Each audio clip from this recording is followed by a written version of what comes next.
Call in, guys. Talk to me nice. Welcome back to Sports Tea. Welcome back to Sports Tea. Talk to me nice. Nice. Call in, guys. Talk to me nice. Call in, guys. Talk to me nice. Talk to me nice. Hey everyone, welcome back to Sports Tea. Happy Friday. Oh my gosh, the weather was beautiful today out here in California. I hope you guys have had a really great week, and I hope you guys have been watching the NBA because it has been absolutely insane. Okay? So, oh my gosh, I wanted to plan a fun show tonight just because it was April Fools. I meant to do this yesterday or maybe even the day before, but I just had to talk about this because I didn't know whether to laugh or to be disgusted about it. I literally at first I was just shocked. I couldn't believe that an organization would do something like this, but the Washington Wizards, they decided to troll their own fans. And it's really interesting that they have any fans to begin with, but oh my gosh, salute to everybody who's joining the stream. Do me a favor, like the video, subscribe to the channel if you haven't done so already, share the video, and hype the video. I love that little cute feature where you can hype the video and it just keeps it kind of being suggested to everybody. So do me that favor, like, share, subscribe, and hype. Thanks so much. Anyway, all right, let's just get right into it because like I said, this Wizard story was just ridiculous. And I felt like they trolled the wrong fan.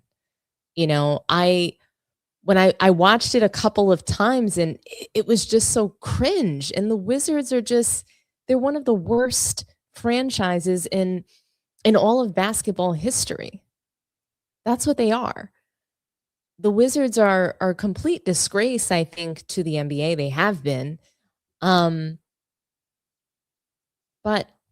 I don't know, just somehow with this whole April Fool's joke business, I feel like they just kind of somehow embarrassed themselves even more. If you missed it, the Wizards got backlash after an April Fool's Day prank where a fan thought that they had won $10,000 during halftime, okay? During the halftime contest. The guy is blindfolded. Everybody in the arena is screaming, having a fit. And then there's a fake giant check that comes out. And he thinks, maybe he just changed his life. And listen, for those of you that did not see this, I'm just going to go ahead and play it for you. Again, you guys let me know what you think, but this joke went completely left. I mean, the Wizards thought that they thought they were so funny with this joke. And NBA fans were not having it at all. But I want you guys to see it for yourselves, and then we'll react together. So for all of you that haven't seen it, brace yourselves. How could they really believe that that was funny? Like, seriously? I mean, they come out and say, "Ooh, April Fools, you thought you won." And later the Wizards, they came out and they said that this was a scripted joke. The fan was supposedly in on the joke. I just still don't think that that makes it funny. It doesn't make it clever either. It doesn't make it good for fan engagement. It just means multiple adults who are billionaires, basically they sat in an office somewhere, around some conference table, ordered lunch, brainstormed some ideas, and somehow landed on, what would be pretty hilarious for April Fools? Pretending that someone won money and then taking it away from them. That's just not funny. What that is that's loser energy, the same loser energy that the Wizards have had for a variety of years. I mean, it perfectly matches the culture of the Washington Wizards. Does it not? Because context matters. It does. If this was some 60-win team with great chemistry and a loyal fan base, maybe people would be a little bit more forgiving. Perhaps I could see that. Maybe if it were the Celtics, the Warriors, or the Knicks, maybe the Knicks did some goofy halftime bit. I'm sure things like this happen with other teams. I'm sure it does, but this really caught the attention of NBA fans in a horrible way. I mean, if I think if it were some bigger market teams, I mean, perhaps people would just roll their eyes and move on. But this is the Wizards. This is a franchise that has spent years losing, years disappointing fans, years stuck in basketball purgatory. No real superstar, no real direction. Some people want to say, oh, well, they have Trae Young. Whoop-de-doo. He's not a superstar. They have no real direction. They have no playoff relevance. They have no culture. They have no identity. The Wizards are 17-59. Let that sink in, guys. They are literally one of the worst teams in basketball. And when you're one of the worst teams in basketball, you don't get to clown your fans. I understand why people felt that it was really cringe. I didn't think that it was funny. I thought it was ridiculous that they would do this. Especially when your fans are the only reason that you still exist. Those people they're pretty much they're suffering already enough.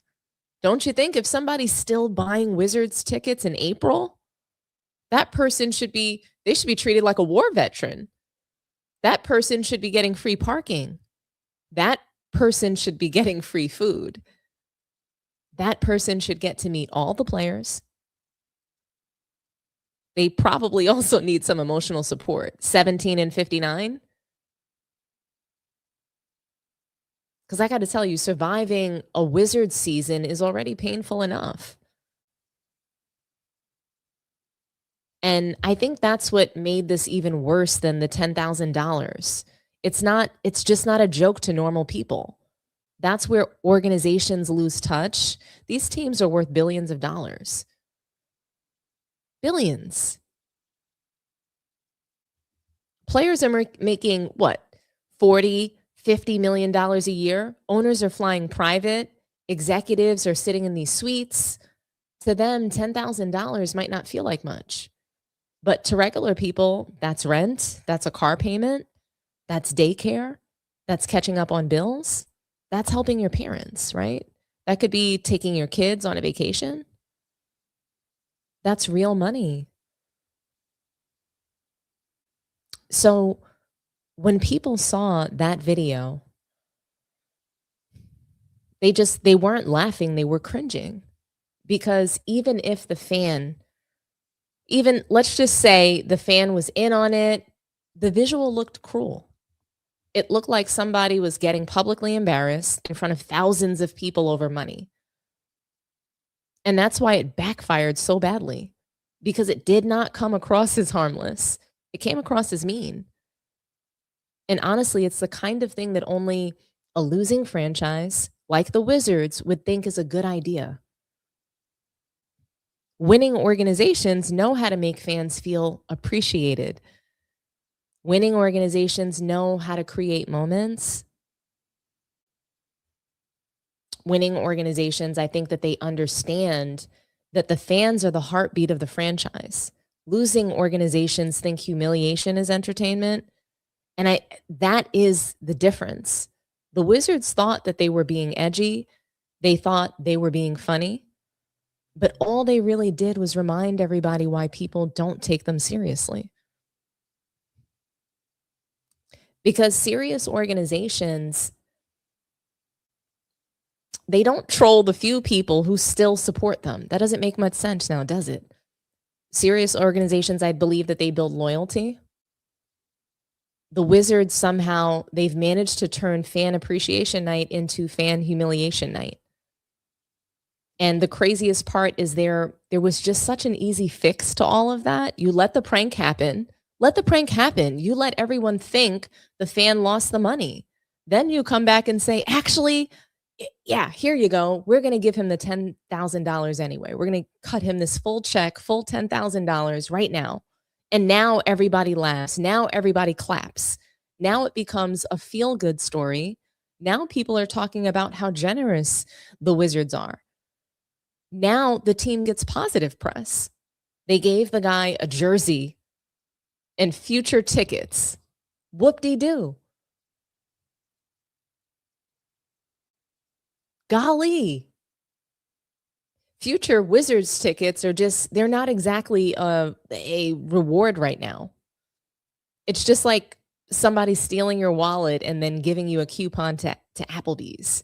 Nobody wants more Wizards basketball right now. That's just not, that doesn't feel like compensation to me. That just feels like another punishment. So you rip this 10K out of my hand, and now I have to get punished with more tickets, more losing. And what kills me in this situation, guys, I can't, it just, what kills me is that this franchise should be doing everything possible to keep the very few loyal fans that they still have, because Wizards fans have been through it. This is a fan base that sat through a variety of things. You got to think the post Gilbert Arenas collapse, the John Wall injuries. Remember those days? The Bradley Beal treadmill years. Russell Westbrook for one season, who, by the way, got them to the playoffs. Kristaps Porzingis experiments. It was just like an experiment, a tall, lanky experiment. Kyle Kuzma, I don't know. What is he doing? Pretending he's a franchise player? The constant losing, constant rebuilding, constant disappointment. And after all of that, you go ahead and repay the fans by making them a punchline. No. I think that that's backwards. Wizards fans, they deserve more than that. They deserve hazard pay at this point. They deserve some loyalty rewards. They deserve some kind of trauma counseling after sitting through years of meaningless basketball. And let me go ahead and say this too. The NBA is an entertainment business. That matters. And people pay too much money for tickets, too much money for parking, too much money for these jerseys, too much money for concessions. If you're asking people to spend hundreds of dollars to come watch a bad basketball team, you better make sure that they leave feeling appreciated, at least thanked for their patronism, not embarrassed, not clowned, not trolled. Because fans, we do have choices. They can stay home. They can watch on TV. They can spend their money elsewhere. And for a team like the Wizards, that should matter even more, because they're not exactly selling championship dreams right now. The least they can sell is some respect. The good news is the Wizards apologized. Fine. They had to. But the apology, it just does not change the fact that somebody thought that this was a good idea. It doesn't change the fact that somebody actually sat down, people who had 10K, a million times over, they sat down and thought that this was a good idea to put families in their place, to put regular people in their place. And to me, that's what's really concerning here, because it shows how out of touch and tone deaf the franchise actually is. They do not understand their own fan base. They do not understand what people are struggling with. They don't understand that when, I don't know, you're one of the worst teams in sports, you're not in a position to be joking around with a few people still supporting you. They should be thanking fans every single night.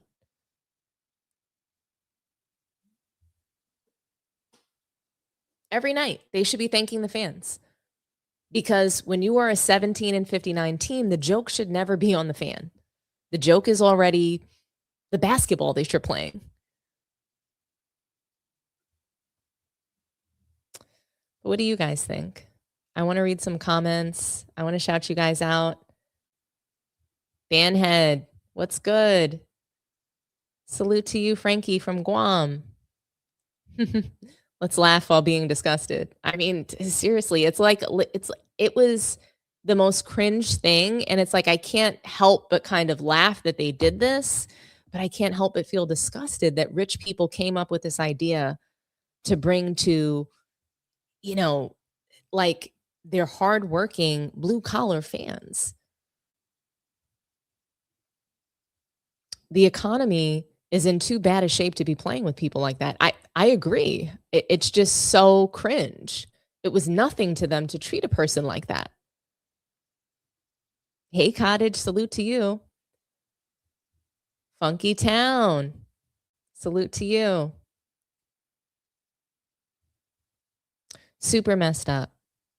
I don't exactly know how to say your handle. I see Jacob at the end, so I'm going to call you Jacob tonight. Super messed up, Jacob. The realist, totally crazy. When you think about people and their thought processes, why they do the things that they do, it's so unbelievable at times. And you're just like, what the hell was that? Like, why? Why was that even necessary? Why couldn't you do something positive for NBA fans? Why couldn't you actually give away $10,000? What's it to you? Brother Juma, salute. Salute to everybody in the chat, the moderators. Thank you guys for holding me down. You guys are wonderful.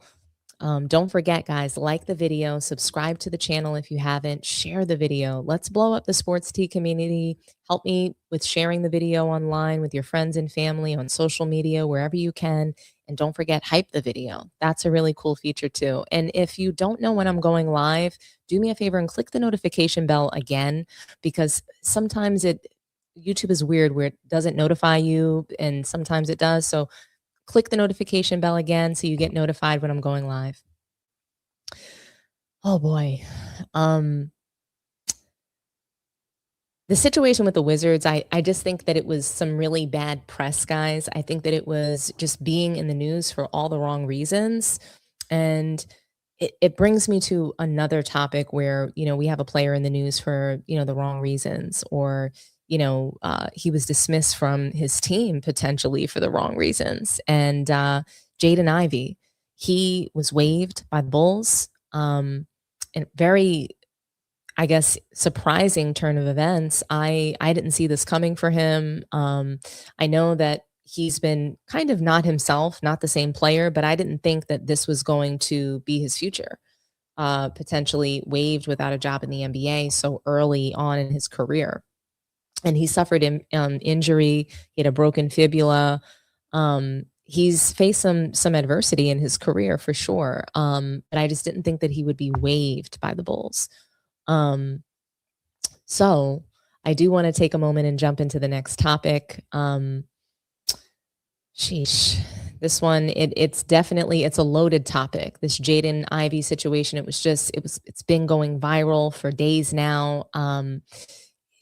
Lots of commentary around it, lots of opinions around it. I want to be as balanced here for you guys as I possibly can. I want to be honest always and come in here and tell the truth to you guys. So, that's what I want to be able to do.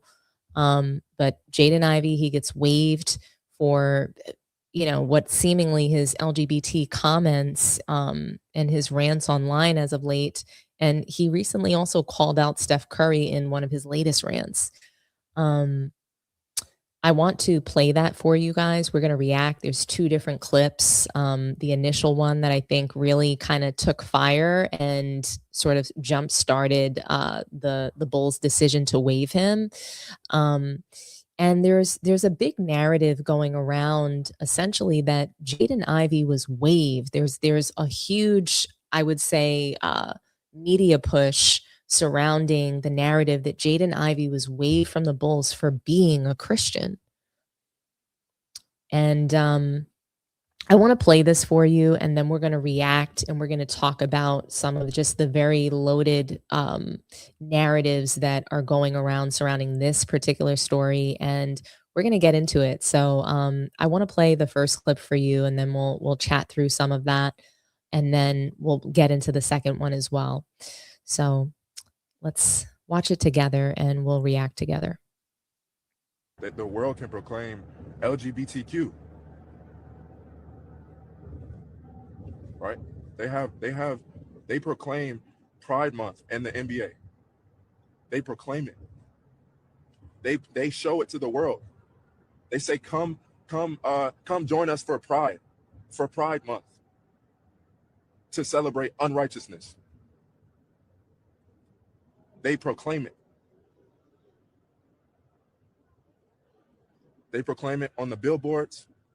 They proclaim it in the streets. Unrighteousness. So how is it that one can't speak righteousness? How is it one that how are they to say that you man, this man is crazy? Sheesh. I mean, I'm gonna take a quick peek at the comments real quick. I'm a little scared. Detroit dodged a bullet. Salute to Mel and Man Down Sports.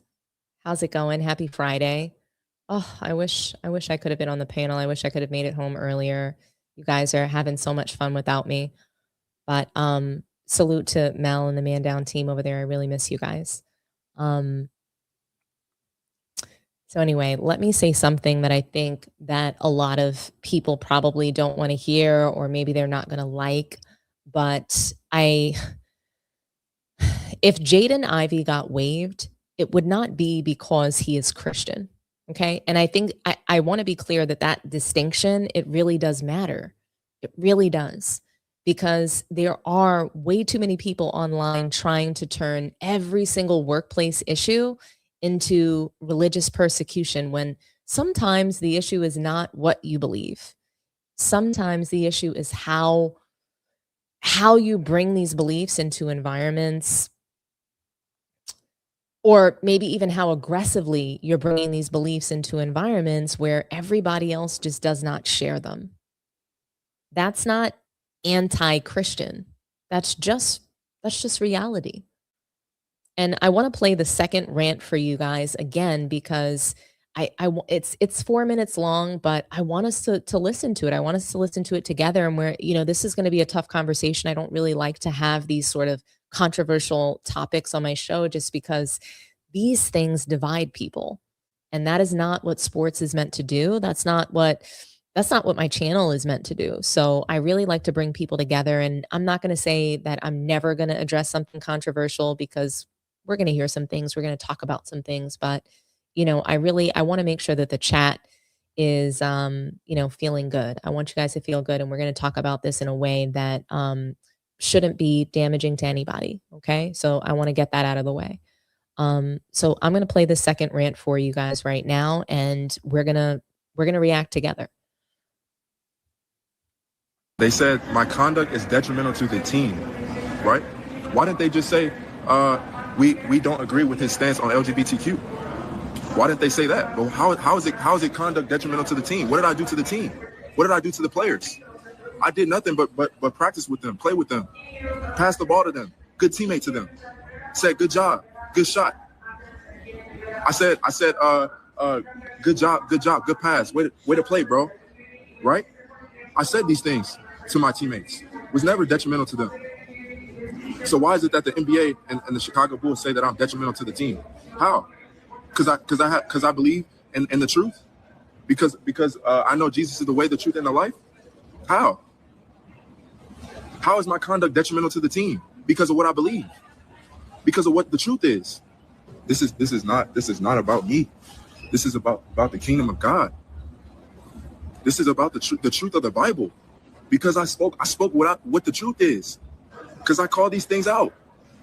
Because that's what it is. The word of God will be preached to all nations, and then the end will come. That's what's going to happen. My conduct is not detrimental to the team. That is a lie. That is a lie. How is my conduct detrimental to the team? But like I said, I have nothing to prove. I have nothing to prove. God gave me gifts to play basketball. God gave me gifts. I can play basketball. I'll still be able to play. Lord willing, he gives me an opportunity to play again.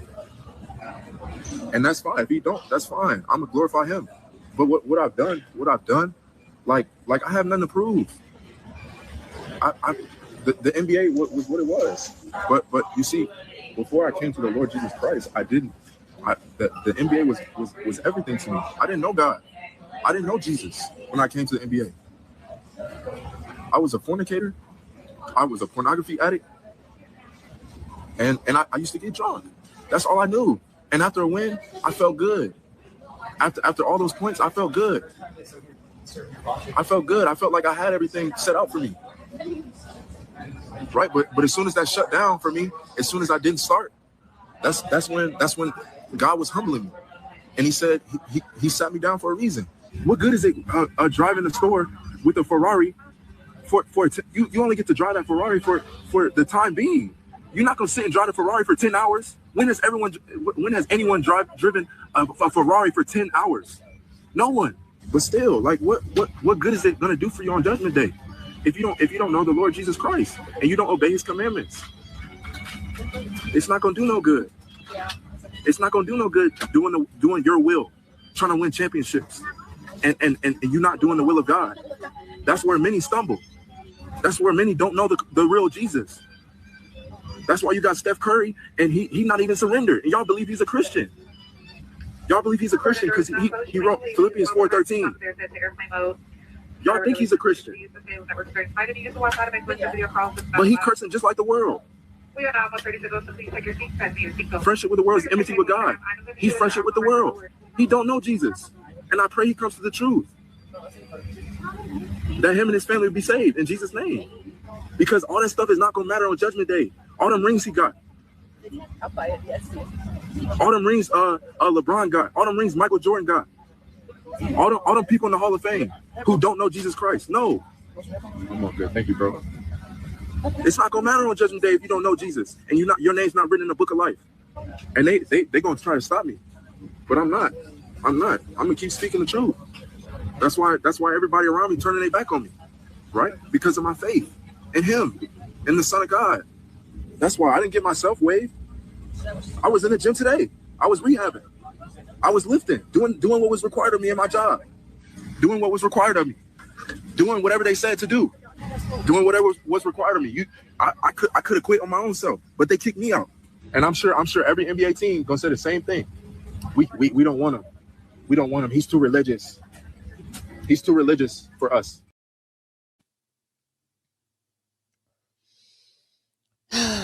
That's the thing. When you're saying some things that are true, it can sort of catastrophize across everywhere. I'm sure that some teams might not want him because they think that he's too religious. I'm sure of that. Where do I even start?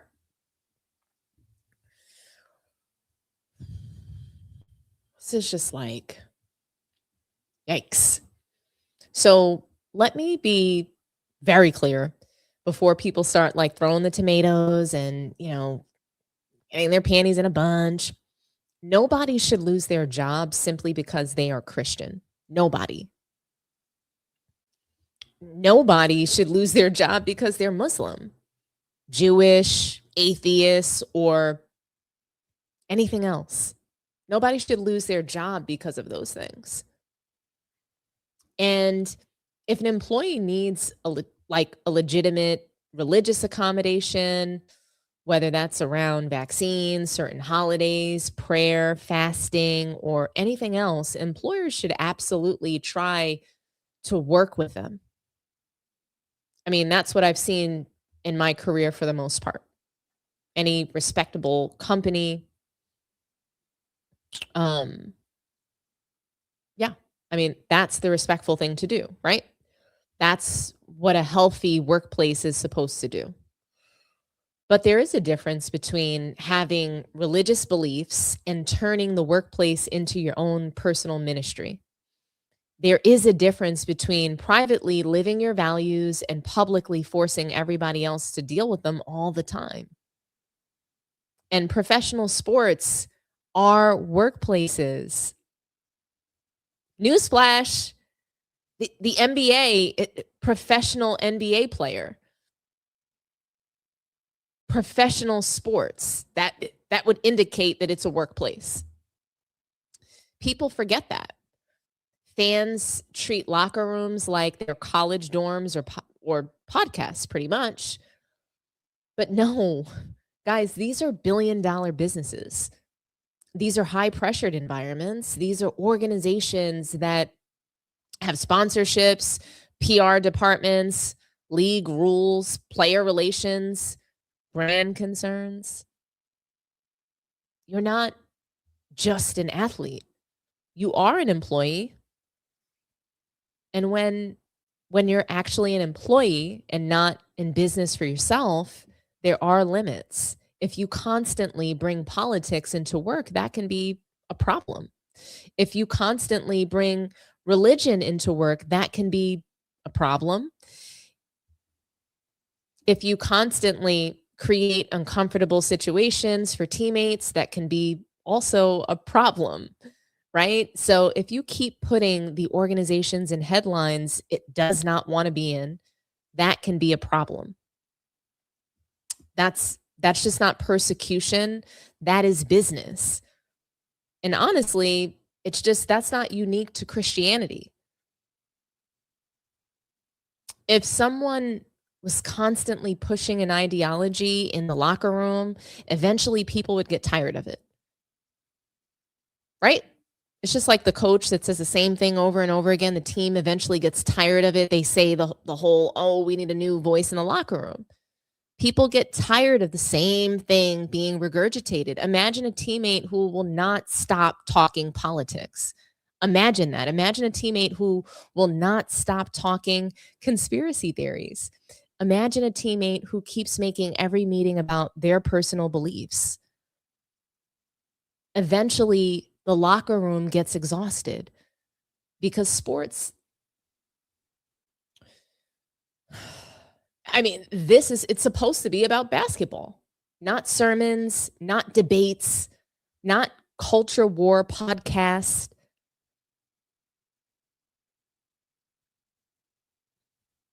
And there's just another part of this that people, they refuse. They don't want to admit this part of it. Organizations, they absolutely have the right to move on from employees that create too much negative attention. It's true in every industry. If somebody becomes more trouble than they're worth, companies, they're going to make business decisions. That's just what happens. Fair or unfair, that is the reality. And in the NBA, talent usually determines how much nonsense teams are even willing to tolerate. So, hey, if you're Michael Jordan in 1993, teams are going to ignore a lot. If you're Dennis Rodman, teams will tolerate chaos because you're helping to win championships. If you're Kyrie Irving, teams will keep talking themselves into it season over season. They're just going to keep talking themselves into buying into Kyrie Irving and his talent because of his talent. But if you're a role player or a young player who has not been proven yet, I just think the leash is a little shorter. And that's just the truth. Now, where do I think people have a point is this. So here's the point and the narrative that I can lean into. I can lean into this surrounding the whole Jaden Ivey situation, and that's that there's a double standard sometimes. Athletes are encouraged to speak out on certain issues, but the second they speak on other issues, everybody suddenly says, just play basketball. And that's inconsistent. And that's part of why people get defensive, because they feel like some viewpoints are protected while others get punished. And there's truth to that. I mean, if you speak against the cabal of the NBA, who knows what can happen? But there's still a line, and the line is simple. You have every right to your beliefs. You do not have the right to force everybody else to participate in them.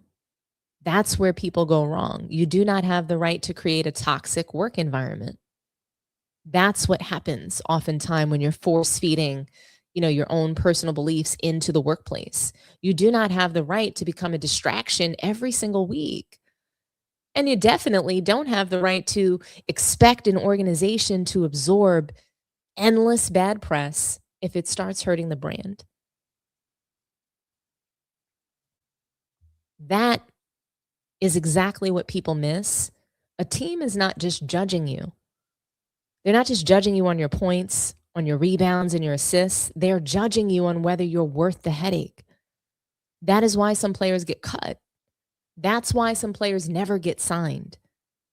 That's why some talented guys bounce around the league, because once the conversation becomes more about what you're saying than what you're doing on the court, teams, they just start sort of asking themselves, is this worth it? And if the answer is no, they move on. Simple. Now, guys, Jaden Ivey's been cut. And can you believe that there's rumors circulating around that the Lakers want to pick him up? Can you believe that? And in light of everything going on, you have Luka Doncic just got injured after the Lakers just got spanked, okay? They got absolutely dog walked all over. Hilarious. And I can go on and on about that. But these Laker rumors and Jaden Ivey, I think, are even more fascinating, because the Lakers are one of the few organizations that they always think that they can manage complicated personalities. I mean, think about it. You have DeAndre Ayton, who was kind of written off as a problem child, and now he's come to the Lakers, and JJ Redick is credited with sort of turning him around, making him coachable again. I don't know how true that actually is, but they always think, hey, we can make it work. And sometimes they can. But if you already have LeBron, you already have Bronny James, you have Luka, media pressure, championship expectations, and a circus to boot around the whole team every day. I mean, do you really want another storyline walking into the locker room? Because talent matters, but fit matters too. And so in today's NBA, if you're not a superstar, you cannot afford to become a bigger story than your game. I'm sorry, you just can't. The story can't be bigger than your game. And if people want to call the Bulls hypocrites here, I get that too, because the Bulls have a lot of nerve. Because this is the same organization that kept Josh Giddey after all the controversy and headlines around him involving allegations and stories about him being involved with an underage girl. Now, true or not, legal or not, fair or unfair, that story was filthy. That story was everywhere. That story brought terrible press. That story absolutely made people uncomfortable. But guess what? Guess what? Josh Giddey stayed. And I think that there are some clear differences between the Josh Giddey situation and Jaden Ivey. The Josh Giddey allegations are far more heinous, in my opinion, far more salacious, far more disgusting than what's happening over here with Jaden Ivey. But Josh Giddey stayed. So why do you think that is? He probably stayed because he kept his mouth shut. Out of that entire situation, he kept his mouth shut. He didn't keep feeding the story. He didn't come out trying to defend himself. He did not keep dragging the organization into headlines every week. That is the reality of professional sports. Teams can deal with bad press if they think it is temporary. Teams can deal with controversy if they think it's manageable. If the fixer can't fix it, you got to go. I'm sure every team has a fixer somewhere. I know the NBA has a very expensive fix-it team. But if the fix-it team can't fix it, you got to go. And if you keep creating new headlines, if you keep making the organization answer questions about you, if you keep becoming a public distraction and you're no longer even in the starting lineup, that's when teams get tired. And that's where people have a point about hypocrisy.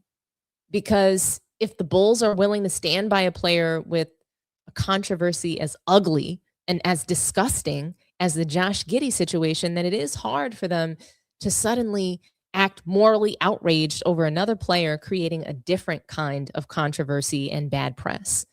So to me, that makes it look less about values and more about convenience, less about right and wrong and more about what is easier for the PR department to manage. And honestly, that is usually what professional sports is. It's not morality. It's not principles, just risk management. And it's been that way for years. When you think about underage girls and basketball players, first name that comes into mind is Josh Giddey because of recency bias, but NBA and cover-ups and Karl Malone. This isn't new, but that is why people do not trust organizations when they suddenly act like they're taking the moral high ground. Because if the player is talented enough, quiet enough, or valuable enough, teams will suddenly find a way to be patient. That is why people roll their eyes at this kind of stuff. That's why people oftentimes don't even care, because the standards are never really equal. But they're flexible depending on the player, the headline, and how badly the team still needs you.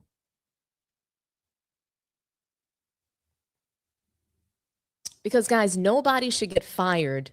Not one single person in the world should get fired for being Christian. But if you make the workplace about your religion more than your actual job, it's just, that is something completely different. It changes the conversation. It changes the vibe. It changes the trajectory.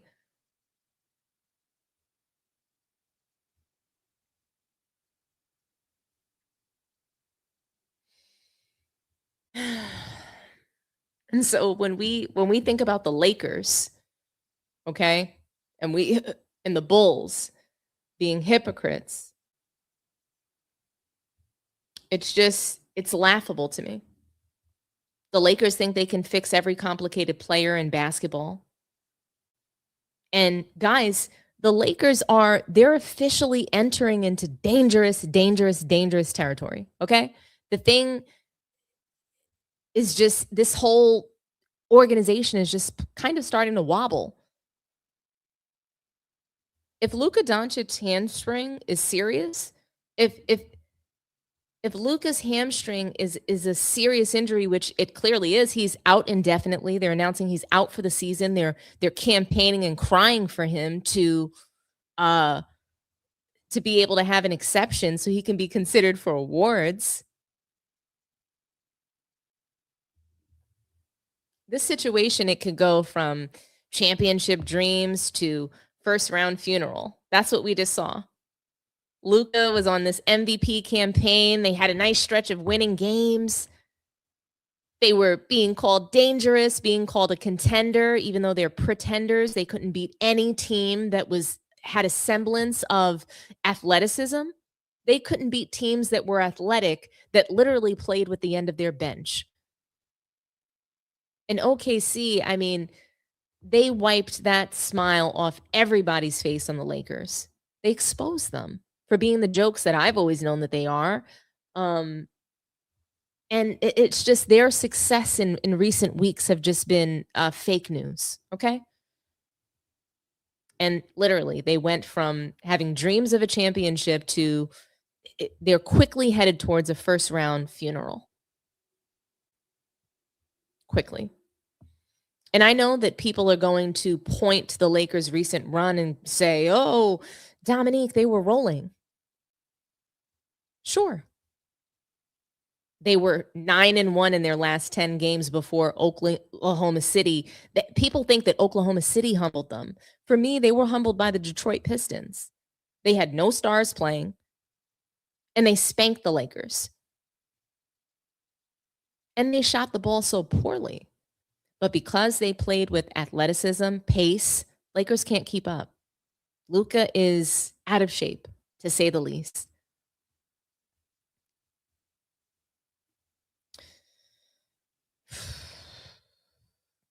But that OKC game, it was not just a loss, okay? It was public execution. 139-96, 43 points. That was not basketball. That was a warning shot. And the most important part was that it wasn't really even about the scoreboard. It was Luka grabbing that left hamstring. Because now all of a sudden, the one thing holding the whole Lakers experiment, the whole ship together is done. Without Luka being healthy, the team is in real trouble. Everybody knows that. Let me take a moment and look at the comments. You guys are so funny.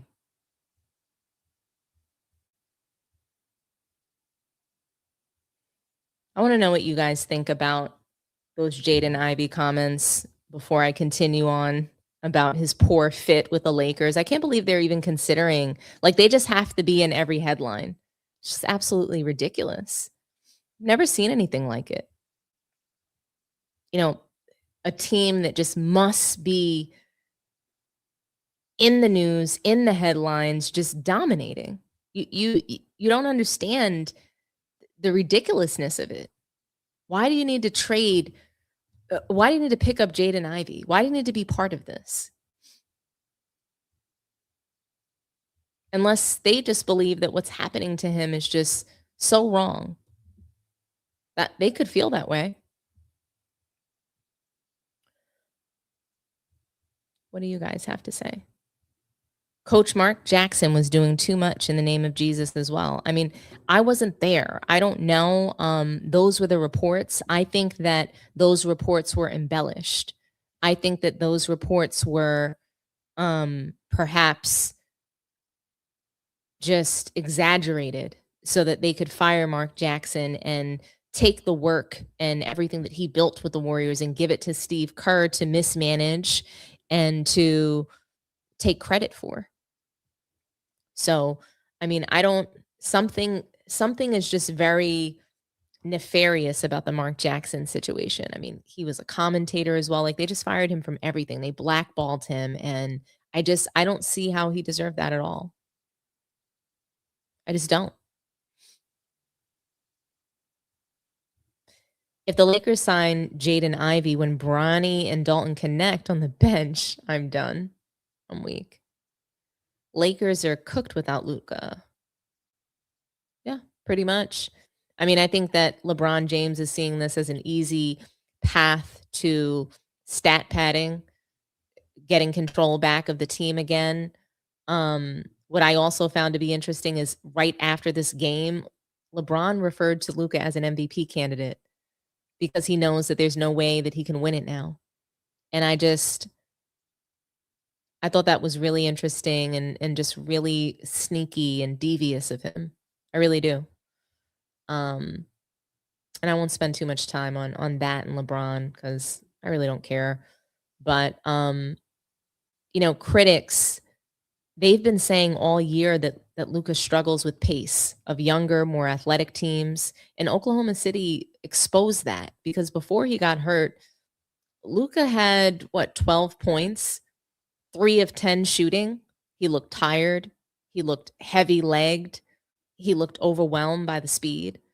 And honestly, I just think that's a fair concern because Luka has now dealt with multiple hamstring issues, multiple over the past couple of years. And hamstrings are they're not ankle sprains. Hamstrings, they linger, especially when you're not in shape. Hamstrings, they turn into a month-long problem if you rush them.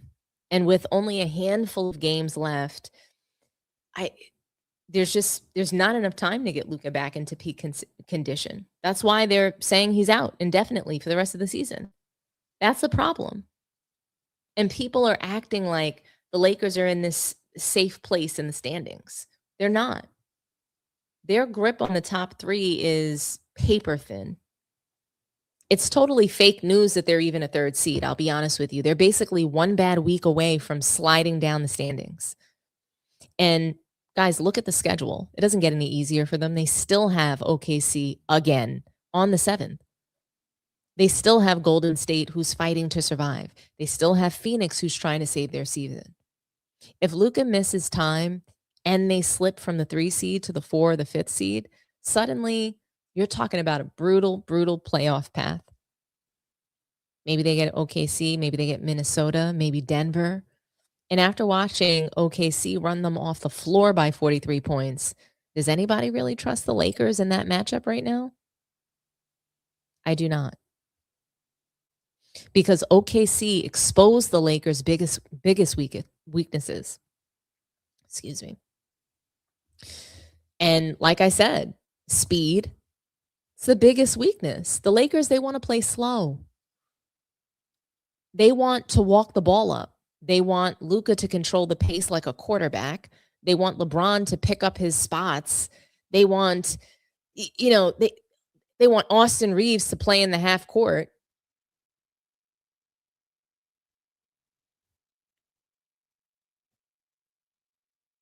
But these younger teams, they want the chaos, guys. They want transition. They want track meets. The Lakers are 21st in pace. 21st. OKC, Minnesota, and these young athletic teams are flying around like they drank 5 energy drinks before the tip-off. Without Luka slowing the game down, the Lakers, they just do not have the legs to survive that style. They're old. They are slow. They're top-heavy. And when the pace gets too fast, they start looking ancient. Now, this brings me back to the Jaden Ivey rumors. And honestly, guys, the Lakers need to stay far away, because the Lakers always think they can fix everybody. They think every controversial player is one pep talk away from becoming a perfect fit. Jaden Ivey is not what the team needs right now. First of all, the biggest issue is health. Even if you want to sit back and ignore the controversy, Jaden Ivey is hurt. The Bulls shut him down for the rest of the season because of persistent knee soreness. So if Luke is hurt and you're looking for help, why would you replace one injured player with another injured player? That just doesn't even make sense. It doesn't make basketball sense. That's kind of like replacing a flat tire with another flat tire. Secondly, the Lakers cannot afford another locker room storyline. They already have LeBron. What more do you need? They already have Luka. Child support Luka. They already have the daily circus that comes from being the Lakers. They already have the championship pressure. They already got the media attention to fill 3 sports channels if they want. Why would you bring in somebody who was reportedly described as preachy to a team that, they don't listen to JJ Redick, I don't think. He was considered preachy, controversial, and difficult in the locker room. That was the report. Especially, when the team is already trying to hold itself together after Luka's injury. The last thing the team needs is another distraction. And let's be honest about Jaden Ivey as a player. He's not the same guy right now. He admitted that himself after the broken fibula, after the knee procedures, after all the injuries. His production fell off. He was only averaging 8.5 points per game before getting waived. This isn't a huge loss. This was an ugly breakup, but it wasn't a loss to the Bulls. That's not somebody who comes in and saves your season. That's not somebody who replaces Luka Doncic. That's not somebody who changes the playoff picture either. And fit it has to matter. The Lakers have way too many ball handlers. LeBron wants the ball. Luka wants the ball. Austin Reeves needs the ball. Now you're going to bring in another guard who needs the ball to be effective and does not shoot well enough to thrive off the ball. That is a bad fit. And defensively, forget it.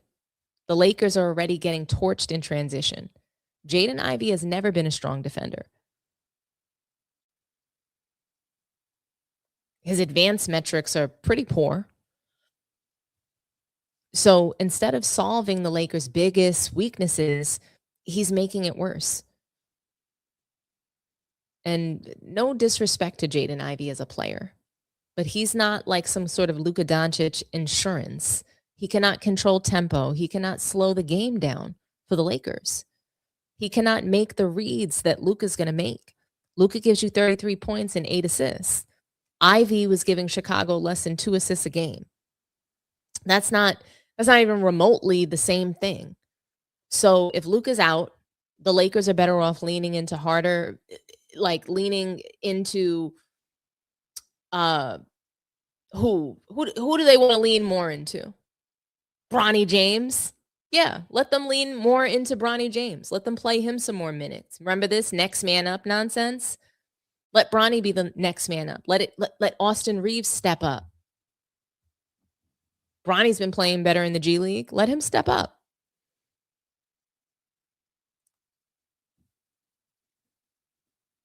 Let them try to survive with the roster that they already have, because adding an injured, controversial guard who does not fit the system is not going to save the season. It's just not. Right now, the Lakers, they don't need another headline. A headline is not what they need. They need Luka's hamstring to cooperate. That's what they need. And if it doesn't, and he's really not back for the rest of the season, which I'm certain that he won't be, the Lakers collapse. The whole thing could fall apart very quickly.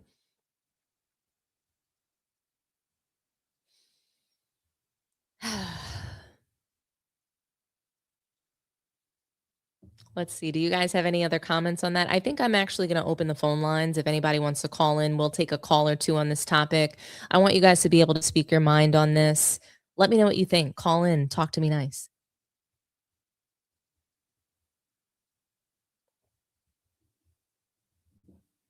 I'll read some comments in the meantime.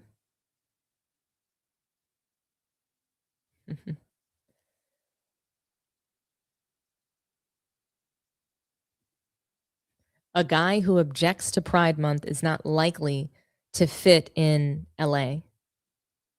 Well, you know what, guys? I just think that Jaden Ivey, man, could you imagine having Jaden Ivey on your team and you have guys like Jared McCain painting their nails on the team? How's he supposed to feel? What kind of reactions and sort of preachy things might Jaden Ivey get into if he sees stuff like that? I mean, are videos that are going around with basketball players having their nails painted, is that upsetting to Jaden Ivey? What causes him to have these rants? I mean, who knows? I mean, he was upset about Steph Curry. He said that he wasn't a real Christian. What would he say about Jared McCain? What's going on, everybody? Today's game day. We have a beautiful game. I get to play the sport I love, and I'm getting my nails done right now. It's a little part of my routine. I love the calmness of it. It's a nice little present moment for me before we get out into the crowd and start warming up and do all that stuff. It's a nice moment for me to just have to myself, and something I like to do on game day. It's kind of been a little bit of a superstition throughout the years, and now I just keep up with it, and I feel like it helps me play better. Having a polish I trust, like Sally Hansen Miracle Gel, helps me not have to worry about it in the game. Don't have to worry about chipping. I know it's going to stay on. I know after in the post-game interviews, it's going to look real nice on camera. That's why I love my Sally Hansen Miracle Gel. The polishes we're using today, we have Work Hard, Play Pink. We have Unstop Purple. That's a good one right there. Then we got Blush Crush. They always got the best names. It's something that I'm able to express my authenticity, my creative side, and it's something that I've done since high school. So it really feels, it's almost a nostalgic feeling for me getting my nails painted. Wow. Guys, look how beautiful I look. Very happy with this. Don't these look nice? Thank you, Sally Hansen. I love you guys always. Oh my gosh. Guys, don't tell Ticket that I played that, okay? Yeah. Jaden Ivey, I don't know that modern NBA is going to be for him. Maybe he would have been just fine playing in the 50s or the 60s or the 70s, but you kind of got to get caught up to, what people are doing. You don't have to do it too. It doesn't have to be your life, you know. What always seems to interest me though about players who speak out, like they weren't doing this before they got rich and famous. It's like it's like a little crazy chip that goes off in their minds like I've got money, I've got power. Let me start just acting like I'm the only thing that matters. My opinion is the only thing that matters. And what bothers me the most is when athletes who barely did their homework in school, like most of these athletes, a lot of them had like girls doing their homework for them, writing papers. Some of them didn't even have to show up to class. And yet they pretend to be these experts on topics. And it's like the expert, like you're an expert in basketball. Why do you have to influence people about what you believe? Why can't you share that with your friends, your family, people who love you, people who care about you? But no, they come out, they want attention. And then when they get the attention for the wrong thing, they're upset. I don't know how that rant was useful for him. To call Steph Curry's not a Christian? Why not? Because he said so? Jaden Ivey is an authority on Christianity. He's an authority on what's right and what's wrong. We're supposed to listen to him because he's speaking the word of God. So the way he's doing it. It's the way he's doing it. And I think that that's why he got fired from his job ultimately, because the way he was doing it was off-putting and upsetting to people. And you just can't push your own beliefs onto everybody. Can't do that. And he tried and he failed and there were consequences and now he's mad. And a lot of people are mad for him. But again, he didn't get fired for being a Christian. Got fired for his behavior. If the NBA were consistent in their decision making, then I think they have a little bit more of a leg to stand on. But the problem is they're never consistent, right? The rules and the regulations are only they are only applied to some people. So we do have our first caller. Salute to you and thank you for calling Sports Tea. Talk to me nice. Peace, Dom. It's Brother Juma. Hey, Brother Juma. How's it going? I'm well. Can't complain. Black, blessed, and living in abundance. Yeah. What do you think about let's get into it. Do you have any comments on the April Fool's joke that the Wizards played or Jaden Ivey? Like, what are your thoughts on this whole scandal with him? Yeah, I could spit on anything, but the Jaden Ivey thing, it's just, to me, it doesn't seem like I put it in the comments. It's kind of the intellectual maturity that he lacks as a grown man who's making millions of dollars, who's a husband and a father, to not know to have a filter at work. That's just kind of like scary to me. Like, it's like, I don't even scary is the word, but it just seems like he should know better. Like, that's what children would do, just to not have a filter and just run your mouth. Like, he doesn't know. I mean, I'm sure a majority of the NBA owners are Jewish. They're not Christian. Exactly. It's And like, he chose why? to join that league. You notice how it's they don't come into the league doing this. They know what they have to do to get the job. And then they're surprised when they don't continue to live up to, you know what I mean? That the standard that they knew that they needed to uphold in order to get the job. So you switched up, and because you used to be a fornicator and drink and celebrate after the games, now nobody else can do those things because that's not what you believe in. And I just think it's awful. I think that he's disgraced for his behavior as far as like the judgment of others, calling out Steph Curry, Michael Jordan. None of these people have anything to do with what you're going through.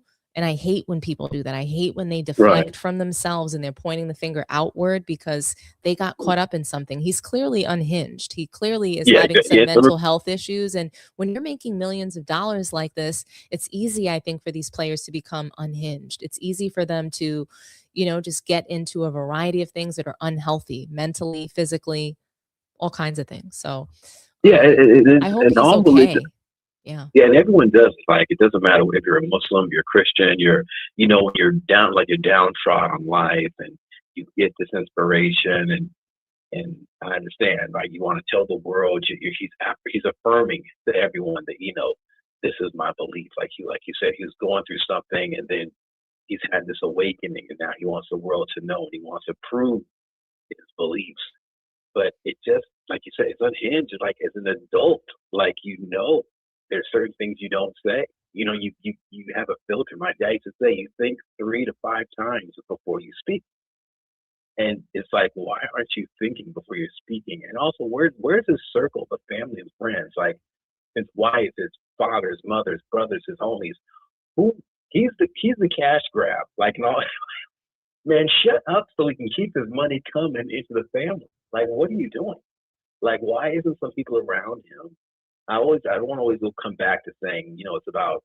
I don't know if he has a father or not, but that is the underlying thing for a lot of Black American basketball players, that there's not a father around, or I think he has a they're just wife and 3 kids, and he is exactly. a That's what I'm father. saying. Like He uncles, is a homies, father. like Yeah. somebody. Like my friend, I'm like, dude, shut up and get your money. Don't worry about you go.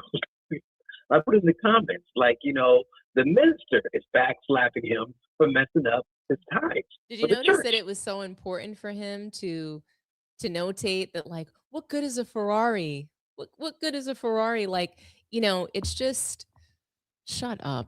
Honestly, I think that Jaden Ivey, he blew his opportunity. And many kids, Yeah, many young adults, what we do is we blow the opportunities that are given to us. You have he will regret it. God, you have a God-given gift to play basketball. You're not always going to have those, those gifts, forever, right? So you have to try to use them while you can, and you have to try to make the most of these opportunities that you're given. Just because you have the gift doesn't mean that you're not given an opportunity. If Because he there's hasn't only regretted it now, 400. he will. Yeah, I mean, there's only 400 spots in the NBA, and you had one of those, and you blew it. And so, Generational wealth. Like if he hasn't regretted it yet, like he will. If it's not tonight, I mean, tomorrow. he has a wife and 3 kids. So, Yeah, I hope that generational he wealth, can, hundreds of millions. yeah, I mean, maybe he can become a Christian Well, I content think she left him. creator. I, There, I was. I don't really know the full story behind that. She's saying that Yeah, she's I never saw left some him. stuff. She's But yeah, saying that, she stands hopefully she did, behind him, but basically there's a lot that we don't know. And because that would it's say a lot about seeming, her if she did. But I hopefully she stuck it out with him. But I somebody in mean, his I don't circle know. We should have don't been there to get him. When somebody switches up on you, um I just yeah. I mean, marriage, I think that it's supposed to be forever, right? But I mean, he is eh, a person can ask to be left without the words, without asking. They have more than one way Agreed. to say that, right? So, I mean, when someone's behavior becomes untenable, they have 3 kids, who knows, those kinds of Agreed. unhinged rants, like who knows what Yeah, kind yeah. of, It's like just I just really, don't know what his it's really behavior is at juvenile. home, you know?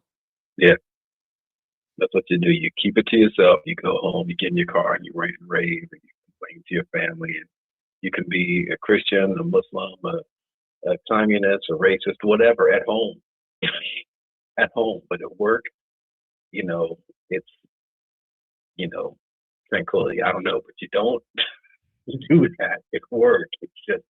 It's like you said, it's unhinged. It's just really the intellectual maturity is just not there at all. It's just the fact that he's just talking like he didn't do anything wrong, even if it wasn't about insulting anyone.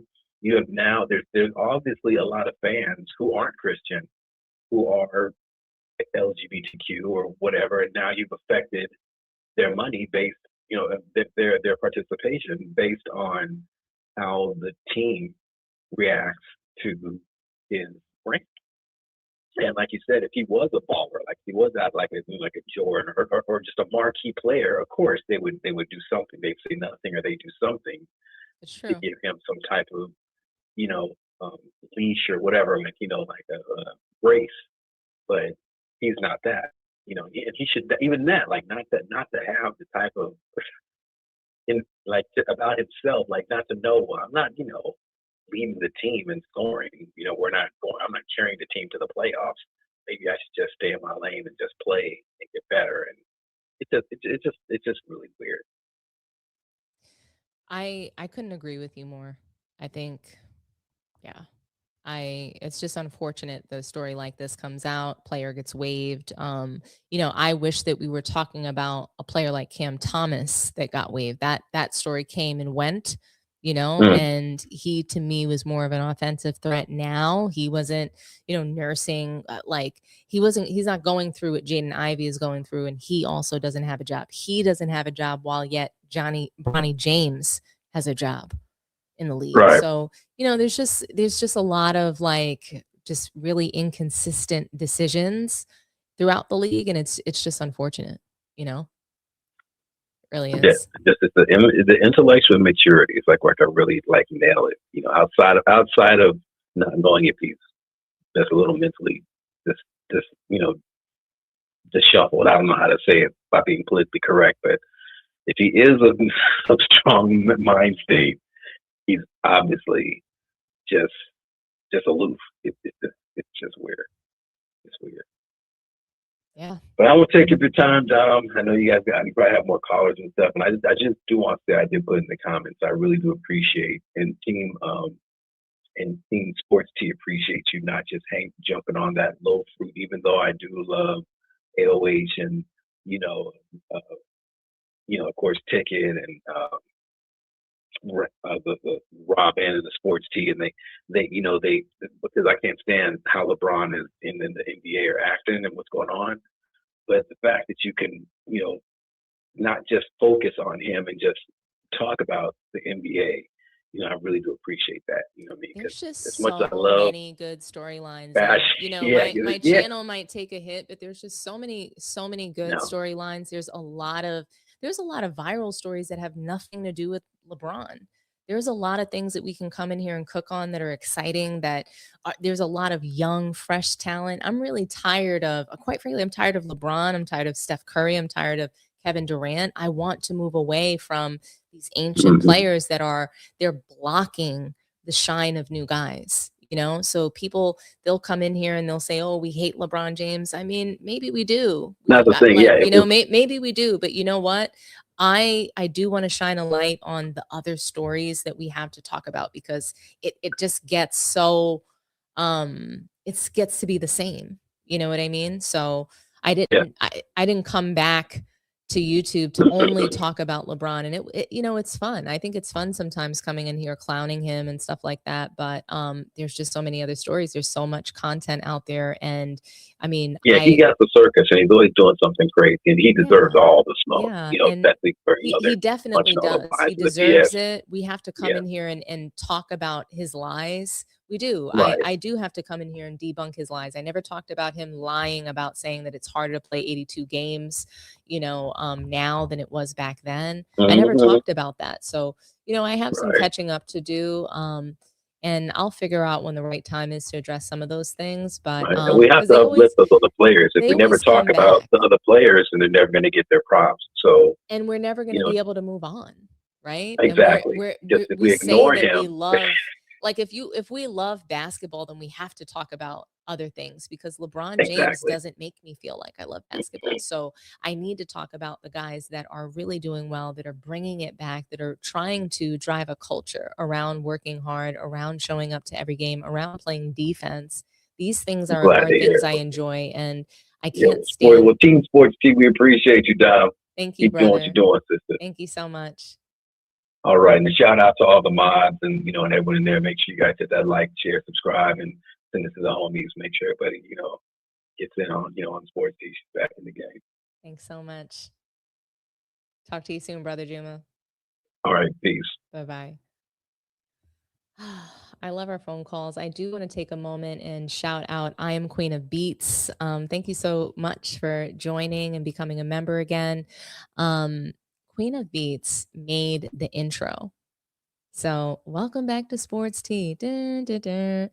I love that intro, and she created that. So I just want to shout her out and say salute to I Am Queen of Beats, guys. Look her up, follow her. You need, uh, you know, some sort of graphics and design and beats and production. Hit her up. She's very talented and quite lovely. Okay. But yes, thank you guys for being here. Don't forget, subscribe to the channel, like the video, share the video, and hype the video. Okay.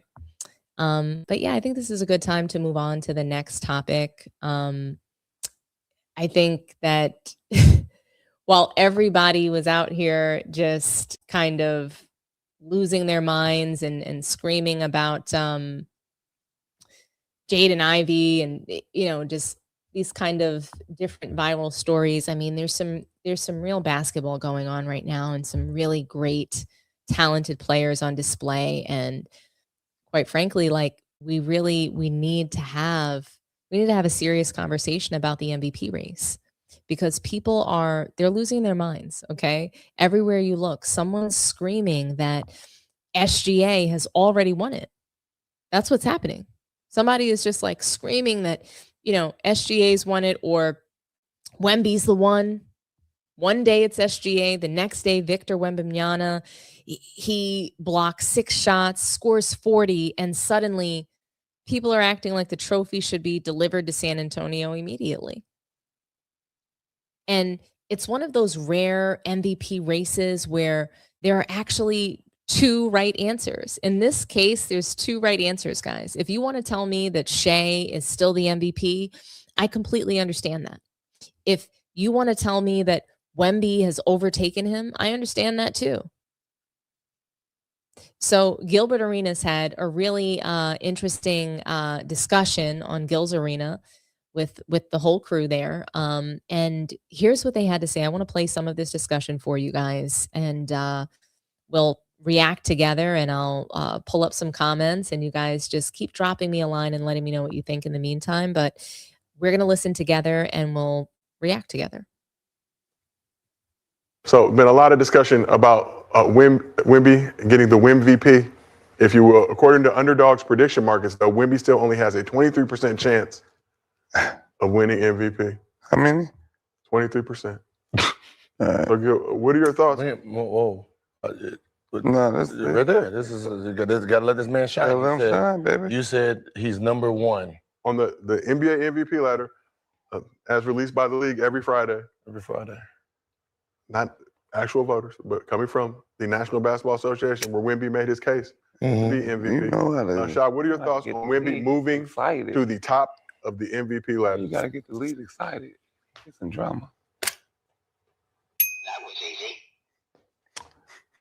He went Jaden Ivory. went from 5 to like Little 1. Jaden. So he was 3 the previous week. Went from, No, before that week when we Yeah, was he- actually he's having been- the he's been conversation. Little climbing. Ivory. Like it's hard for him to drop, to jump from 5 all the way to 1. It's going to be difficult to do that. Mhm. But when you're 7'5", you got long legs. You can do Whoa. Euro steps, right?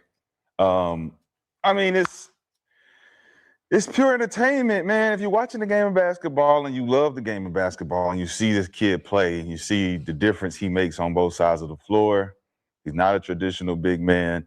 He plays defense. He plays his heart out. He involves his teammates. He does not care who gets the credit. And he pushes the MVP narrative because he knows that that's all encompassing. When you talk about being a good leader, being a good teammate, moving the ball, not caring about who gets the shots, and going out there and playing defense as hard as you can, and chasing down the blocks and getting all the rebounds, doing your job. And I think that he does that effectively. And I think when you can do that effectively, Wemby is, he's a role model for the next generation. When you talk about caring about being a competitor, being passionate about the game, really caring about the details, understanding where your teammates are. I think he does all of those things, and we finally got that out of our players. And Little Ivory. you look at the international market. You look at all the top 5 players in the league right now, all international, and you say, well, what are they doing different than everybody else? They competing at a high level. And I think Wemby's leading the pack, and he shows it. You know, he don't get to the free throw line like that. Don't need the free throw line like that. That's 17. You get 10 points in 8 minutes, 10 rebounds in 8 minutes. You out there just loving the game. You're not looking at the stats. You're just out there playing. And I love that he does that. I think that everybody else watching him loves that he does that. And the fanfare is going to continue to increase because he plays the game the way it should be played. Do you agree or disagree with what I'm saying about Wemby and the league supporting Hold on. the alien? Oh, wait. Okay. Sorry. Thank you. I need a button too. I want a button like this. Is Just say you my want, family over. you want to be. I just You want to have be. one. I You got want to be. some- This is what I lose my family over. Right? All them attributes and everything that you named that he does for the San Antonio Spurs, right?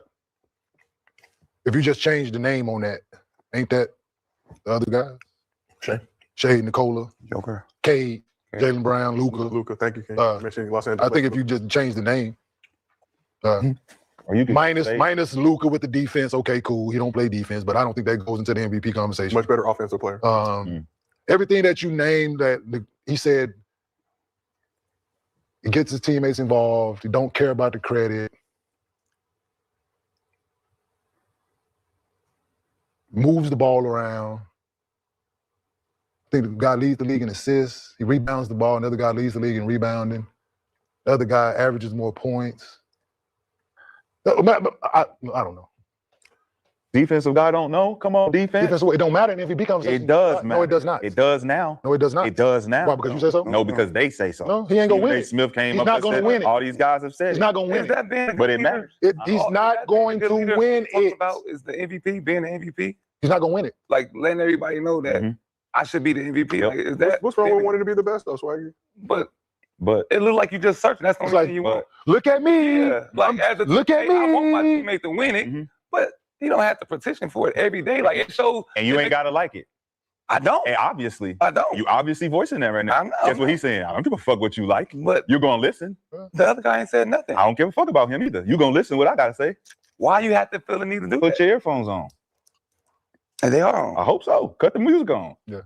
Cut the music Used on. cars, man, they speak the loudest. Which one? Used car sales. Used car salesmen speak the They loudest. do. You going to Lambo? You going to Lambo dealership right They now? almost got me. You probably won't have nobody walk up to you. Hey, man. You gotta look for me. Hey, how much this go? Hey, what's the name of it? I was eating some food during this soundbite. It ended too soon.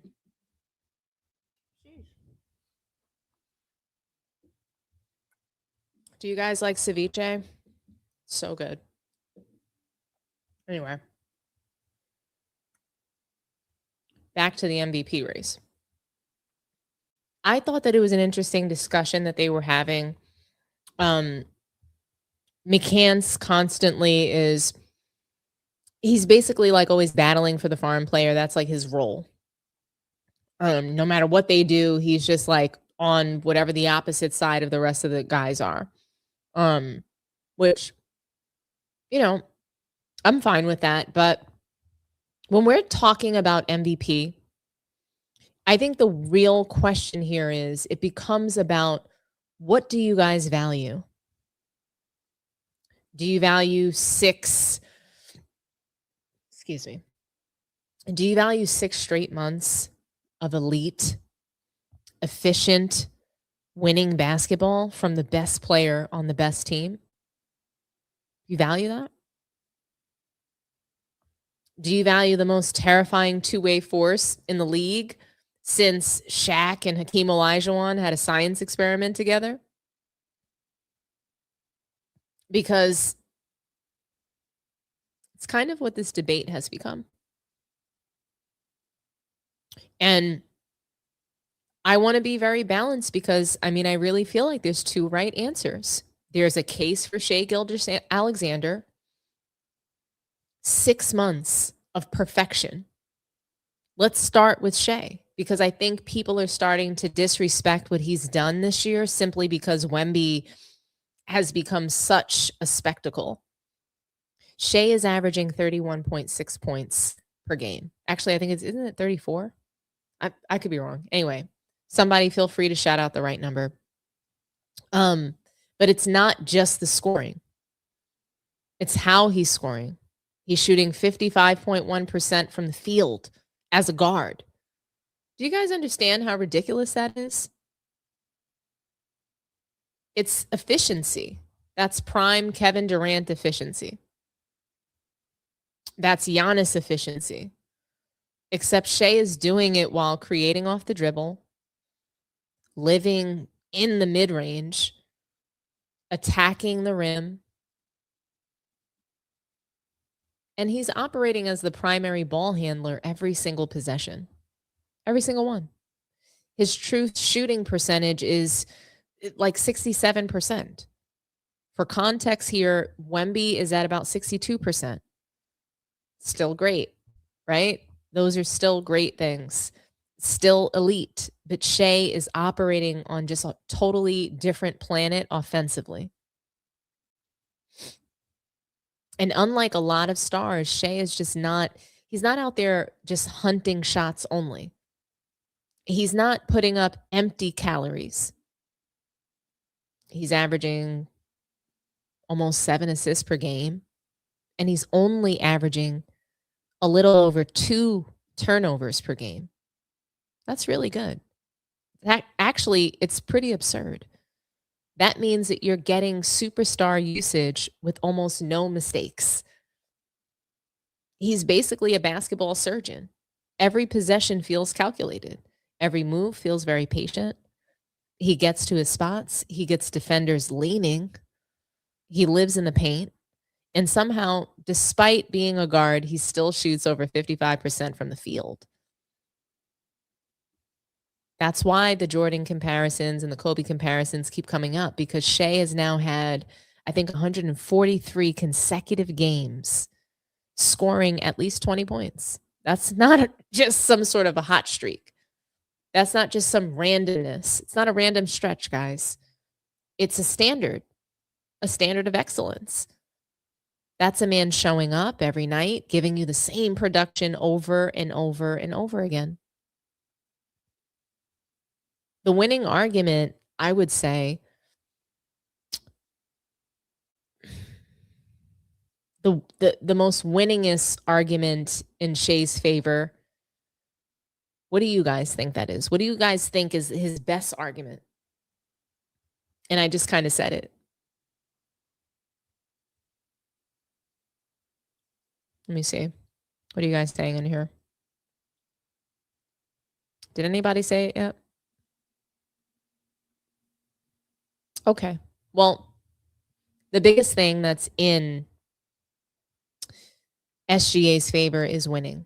Okay. The Thunder is 61-16, the number 1 seed in the West, the best record in basketball, defensive rating, the best in the league, one of the best net ratings we've seen in years.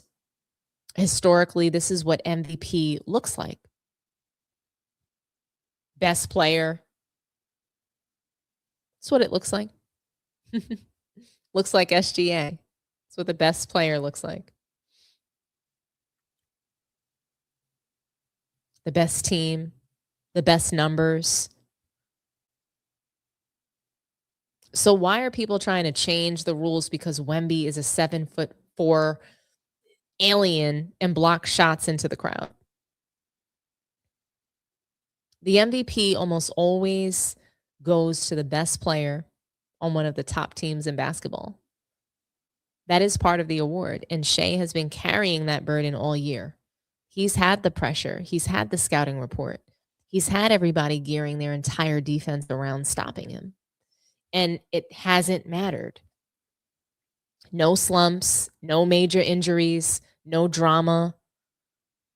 He has been elite from opening night until now. That matters. Because sometimes in the NBA, we get bored. We get tired of consistency. We want the shiny new toy. We want the crazy highlight. We want the player who feels like a movie. And Wemby absolutely feels like a movie. But Shea has been putting together a masterpiece for 6 straight months. 6 straight months. Now, let us take a turn and talk about clutch basketball here, because that's where Shea really separates himself, in my opinion. You want an MVP moment, go watch what he did to Detroit. 47 points. Late game shot making. No panic. No wasted dribbles. No bad decisions. Complete control. When the game gets tight, Shea becomes even more dangerous. He doesn't settle. He gets downhill. He gets into the mid-range. He uses angles. He uses his footwork, fancy footwork. He uses pace. And he's one of the few stars in basketball who never looks sped up. And that's why his turnover number is so ridiculous. 2.2 turnovers per game on one of the highest usage rates in basketball. Compare that to Wemby over here, who's averaging 2.5 turnovers despite having a lower usage. So you have the ball in your hands less and you're turning the ball over more. That tells you something. When the pressure gets high, Shea is still the safest pair of hands in the NBA, period.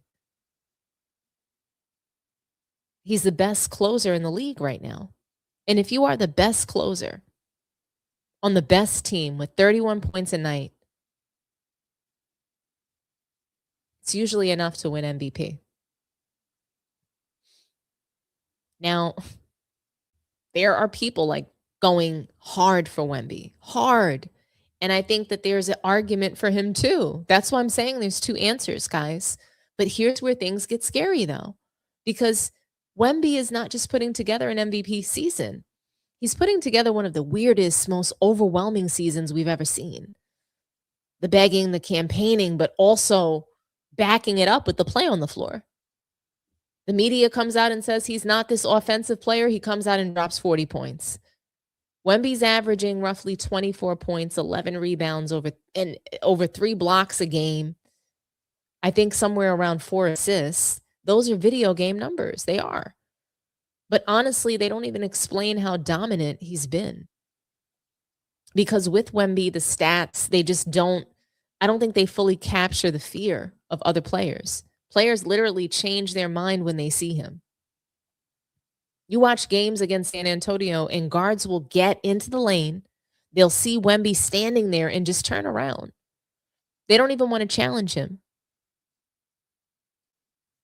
He's not just protecting the rim. He's protecting an entire zip code. He's blocking jump shots. He's switching on to guards. He's contesting corner threes. He's rebounding. He's running the floor. He's scoring. He's doing the things that it just makes absolutely no sense for somebody who's 7'4" to be doing. And lately, he's just been on another level. 41 points and 18 rebounds against Golden State. 17 blocks over a 3-game stretch. A plus 17.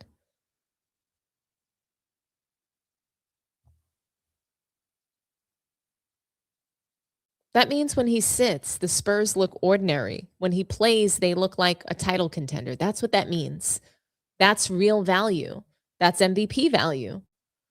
The Spurs are 59 and 18. They're right behind Oklahoma City. That is what makes this a debate. It makes it uncomfortable, I think, for SGA supporters, for sure. But this is a debate because Wemby's not just dominating, he's surging. And narratives matter in MVP voting. Momentum matters. The last thing voters remember matters. Recency bias, for Christ's sake, that's what it sticks in folks' mind, what a player just recently did. That's why Wemby jumping to number 1 on the MVP ladder, it's a huge deal. Because for months, Shea was the unquestioned leader. And now suddenly people are asking if the race has flipped. That's what they want to know. Has the race flipped? You know, if the season ended today, who's the MVP?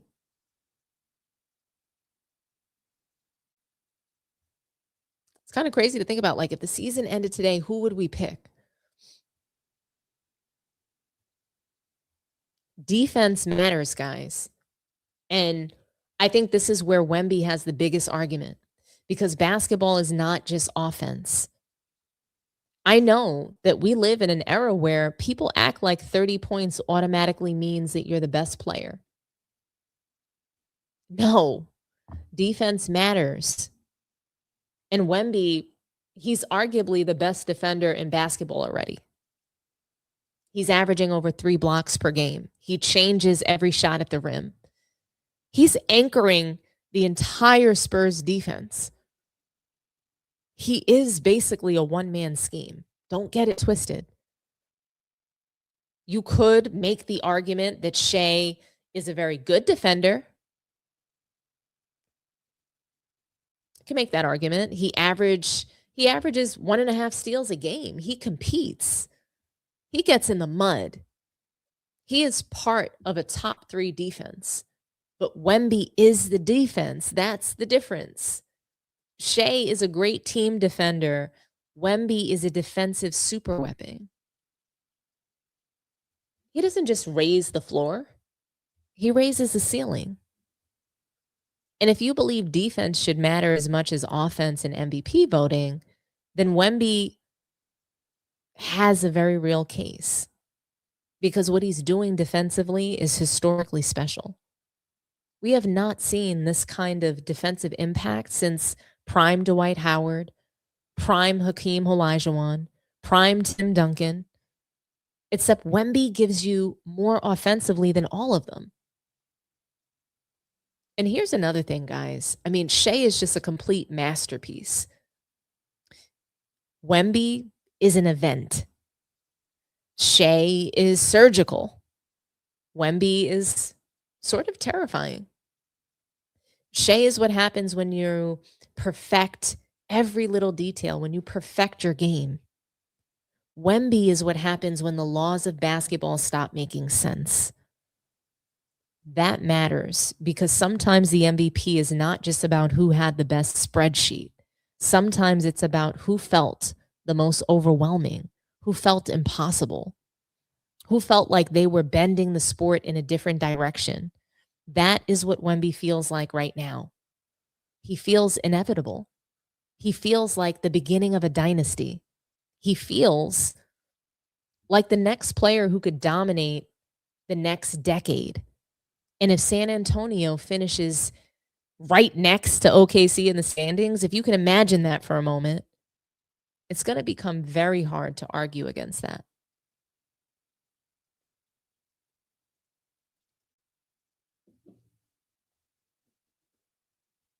So, where do we land?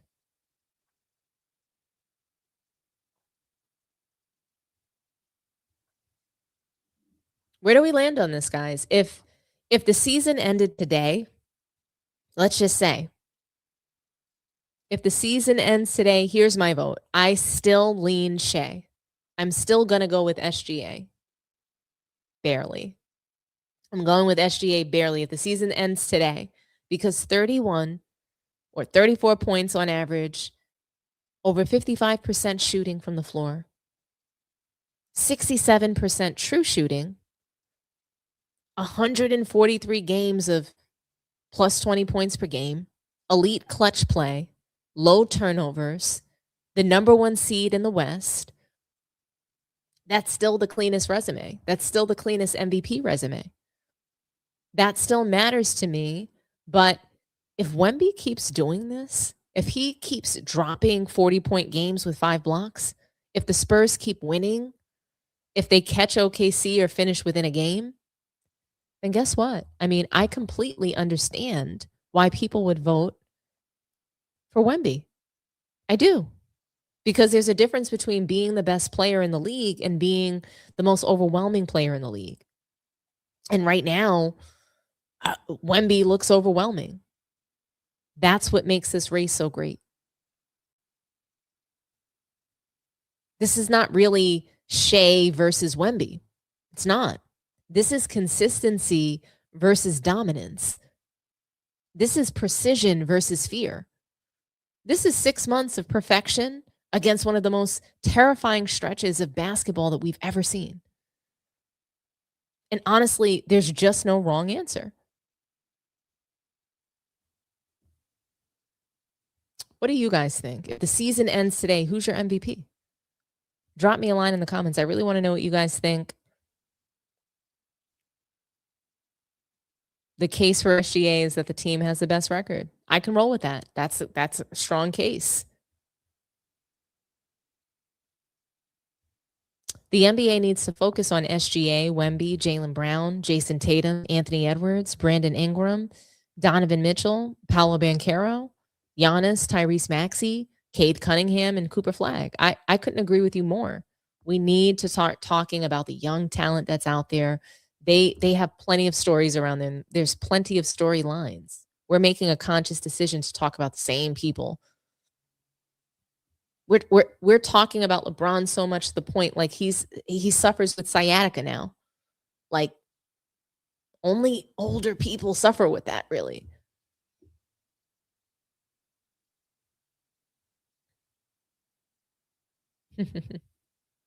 Salute to you, Spursian. Let's see what happens with Wemby. Is he going to get the MVP or no? Let's see. I definitely want to know what you guys think about this discussion. Should Wemby be the MVP? Does he deserve to be like number one in the race? They still don't really have him winning. This is just a narrative. I think the overwhelming winner of the MVP is probably still going to be SGA. I think it's the 1987 argument all over again. Magic had the better team and won more, but Jordan was individually more deserving. And what's funny about that is that that's what Wemby is doing. So he's putting on this campaign so that he can seem more deserving even if he doesn't win the award. So he's putting on the campaign. He's showing us on the floor that he can do what media pundits are saying that he can't do, which is be an offensive threat. And then on top of it, he's letting everybody know. He's putting them on notice. Hey, I'm the MVP. It's me. If you don't pick me, you must not like defense. You must not like basketball. That's what Wemby's trying to tell us. But thank you for that comment.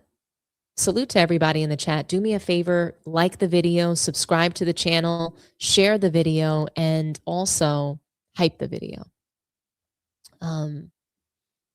Let's move on to the final topic of tonight, guys. I think, like I said, there's been a lot of different NBA stories going on. And man, I think that everybody was going crazy over MVP. There's just been a lot. There's been a lot to talk about lately. And I think while everybody is busy arguing about SGA versus Wemby for MVP, the Portland Trail Blazers said, hold my beer because we have front office crime to commit. Okay. The Blazers, they just got caught in one of the weirdest tampering scandals in recent NBA history. And it's over a player that most casual fans have probably never even heard of. Okay. I want to play for you guys a soundbite where, you're going to hear this. It's like a local radio station. I believe they're in Portland, covering this. And I thought it was interesting what they had to say. I thought it was interesting that this story isn't being socialized a little bit more and that it's not becoming a thing. And I think it's probably having to do with the fact that there's just nothing more scandalous than what's going on with the Clippers. So, talk about tampering at its finest. So I think that the Trailblazers, they've changed their ownership, that's for sure. So they're under new management now, new ownership, and it's all interesting how this story came about and how it was leaked. So, I want to play this sound from this local radio station, and we're going to react together. But they're basically talking about the Trailblazers being fined. They were fined $100,000 over tampering. And, the player that they did this for, it's just, they're standing 10 toes down on this player and their investment in him. So I want to play this sound for you guys, and then we'll react together. He's Backup great. big. I love having him off the bench, but you don't have a backup center. Well, it's just interesting to me because I understand why people have the conspiracy of this was a pick made to make money for the obvious Chinese market reason. Yeah. But if you're being honest and But you legitimate also need about to it, be playing. they've been scouting him for 3 years. Like this is clearly somebody internally they think the moon of. They think he's gonna now how long it takes for him to pop versus that's the tough part. Yeah. I think Young Hansen is about for me, he's half of a season next year for me deciding on there's not an argument. He's been terrible this year for them, right? He's not ready for the NBA yet. He has not been able to contribute meaningful minutes and to I them. would have preferred them to, grab a player that could have been somewhat meaningful for them. Yeah. Even if that player isn't all-time franchise changing No, player. but at least especially when they went through all the injuries that they went through mid-season, it's like you need somebody out there who can give you 15 minutes and but I do think it's a little soon to announce that he's never going to become anything. No, Like, he was a project. They did not shy away from the fact that he was a project when they drafted him. However, I'm trying to see because you had you had Young at 16. Carter Bryant was your guy. Yeah. That was the guy. And by the way, that's aged beautifully for you. They're starting to play him now. Yep. And I want to talk about Wemby coming up today. But Carter Bryant's turned out he has good. the luxury of they haven't needed him to be, a key contributor with. Well. Now, obviously, the Portland Trailblazers, they leaked their own story. So let me let you know about that. Just the whole thing was so weird because, like I said, Young Hansen, he's not Giannis, he's not Luka, he's not Wemby, he's not Cooper Flag. No, I mean the Portland Trailblazers, they just got fined $100,000 because they could not stop obsessing over a teenage center in China, Young Hansen. And I just think the absurdity of this scandal it's something that I have to paint a picture for you because the NBA, they fined Portland $100,000 and they suspended 2 members of their front office, Mike Schmitz and Sergey Oliva. Mike Schmitz is not just some random scout, okay? This is one of the most respected draft evaluators in basketball.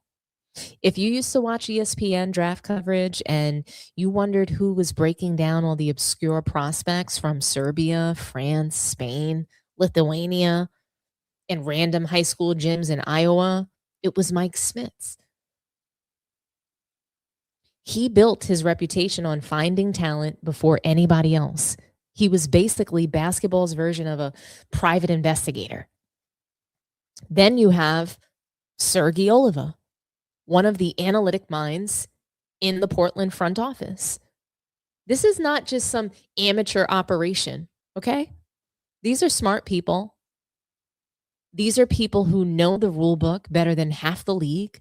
And somehow, according to the NBA, they illegally scouted and communicated with Young Hansen years before he was eligible for the draft. That is the equivalent of a tax lawyer getting arrested for tax fraud. You're supposed to know better, period. You're just supposed to know better in these roles. Who's Young Hansen? Do you guys even know who that is? And that, to me, guys, that's what makes this story even funnier, okay? Because if you're going to risk your reputation, your job, and 6 figures in fines, it better be for the next Michael Jordan. It better be for the next Wemby. It better be for somebody who's about to become an all-NBA player. Instead, they did this all for Young Hansen, somebody we've never heard of. Now, Young Hansen is interesting, 7'1", great touch, can pass the ball, has a little bit of that sort of like modern big man feel where he can see over the defense and make smart reads. Back in 2023, people were comparing him to Nikola Jokic. And they were doing this because of his vision and feel for the game, supposedly. Others thought he might become the next Yao Ming because of the Chinese basketball connection and his size. So that's what they were looking for. They were looking to make him into the next Yao Ming. But right now, the man has averaged 2.3 points per game and 1.6 rebounds in 7 minutes a game. 7 minutes? You mean to tell me Portland got caught doing black market scouting for a guy currently putting up random summer league center numbers? That doesn't really sound right to me, guys. The Mike Schmidt's irony. And honestly, the funniest part of this whole story is Mike Schmidt's being involved. Because he has spent years building his image as the smartest guy in the room. He was the draft guy. He was the guy telling you why the 17-year-old in Lithuania had incredible footwork. He was the guy finding sleepers before anyone else. He was basically the basketball version of that friend who, like, they see a hit TV show before anybody else and keeps telling you, trust me, this is going to blow up. Trust me, it's going to be the next thing. So for him to get suspended over something like this is hilarious because it means one of two things happen, guys. Either he completely ignored the rules or he thought Young Hansen was so special that he was just willing to risk it all. They risked it all on Young Hansen. And honestly, that is almost more insulting to Young Hansen. Because guess what? Now everybody's looking at his 7 minutes a game and they're thinking to themselves, this is the player you broke the rules for? Are you kidding me? This is the guy? Young Hansen? We broke the rules for this guy. But this is where the story becomes truly bizarre. The Blazers, they self-reported it. Nobody caught them. Nobody leaked it. Nobody exposed them. They just sort of walked into the principal's office and they go, hey, just so you know, 3 years ago we cheated. Why? Why did you do that? That's what I want to know. This isn't just a regular story. I know that people want to make it seem like this is no big deal. Teams get caught tampering all the time, $100,000 fine, whoop-de-doo. It's not about the money. It's why did the Blazers tell on themselves 3 years later? The timing's suspicious. Why now? The franchise has been changing leadership. There's been more talk about ownership changes. New people come in and suddenly everybody wants to clean house. That's what it seems like to me. Everybody wants to air out the skeletons. Everybody wants to say, listen, before we move forward, let's clear up all the old dirt. That's what feels like is what happened here. Because there's just no chance of an NBA team voluntarily giving up information like this unless there's some reason. Organizations do not just wake up and decide to confess for fun. That's not what this is. Think about it, $100K? Was this even really a punishment? Like, let's be real. A $100,000 fine for an NBA team is it's nothing. That's couch cushion money. That is one courtside suite. That is one luxury watch. That is not a real punishment. If Portland truly got years of exclusive scouting information on Young Hansen before everybody else, then maybe they're sitting there saying, okay, cool. Listen, we paid $100K for a private preview of a prospect before anyone else had access. That's just not a punishment, guys. That's basically a scouting subscription fee. So the NBA floated them. But if this team thinks that there's a future Jokic or a future Giannis or a future Wemby in Young Hansen, they're gonna keep pushing the boundaries. They're gonna keep trying to get ahead. I mean, especially in a league where one draft pick can change your entire franchise for a decade.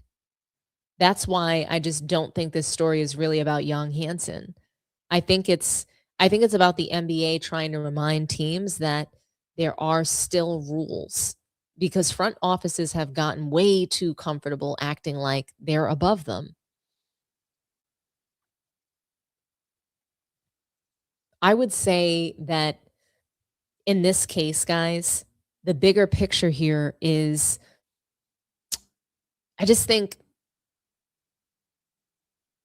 the bigger picture is Portland being involved in this. It does make perfect sense, because the Blazers, they've been stuck in the middle for years. They're not bad enough to fully tank. They're not good enough to contend. They've been searching for the next superstar ever since the end of Damian Lillard. And when desperate franchises start feeling pressure, they start making desperate decisions. They start looking for shortcuts. They start trying to outsmart the room. That's just how you end up scouting a teenager in China. It's how you end up scouting that teenager in China 3 years before you're even allowed to. This whole thing feels like a franchise that was just so desperate to find the next hidden gem that they talked themselves into believing that the rules just did not apply to them. And maybe that's the funniest part, because after all of this, after the suspensions, after the fine, after the headlines, after the embarrassment, Young Hansen is still averaging 2 points a game. That's just nasty work.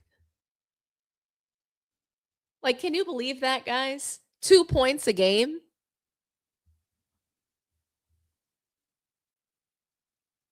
The Blazers got caught acting like they found basketball's next secret weapon. Turns out they got suspended over a backup center. A project. That is Portland basketball in one story. But what do you guys think? Why did the Blazers leak their own dirty laundry?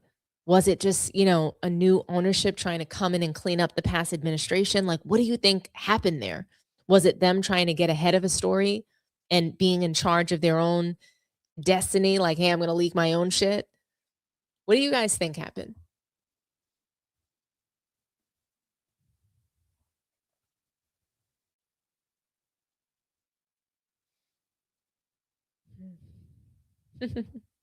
The continued fumbling, bumbling, and stumbling of the NBA's collective executive staff is so juvenile that it seems like a literal fairy tale. Oh my gosh. Salute to Horizon Vibes, Pizza Time, TMD. So nice to see you guys here. Half price sushi.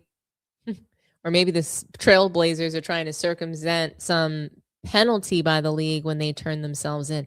That could be it. Maybe if they turn themselves in, they get a lesser penalty.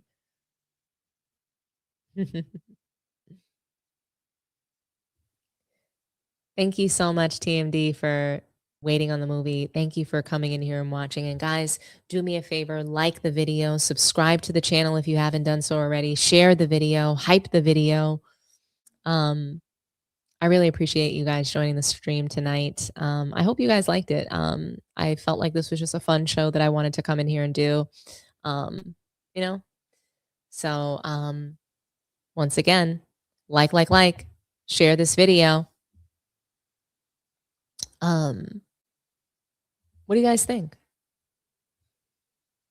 Distraction for aspirations. Absolutely, Spursian. I think this is another distraction. I think the NBA was happy to receive this news. Yeah, I can totally see that.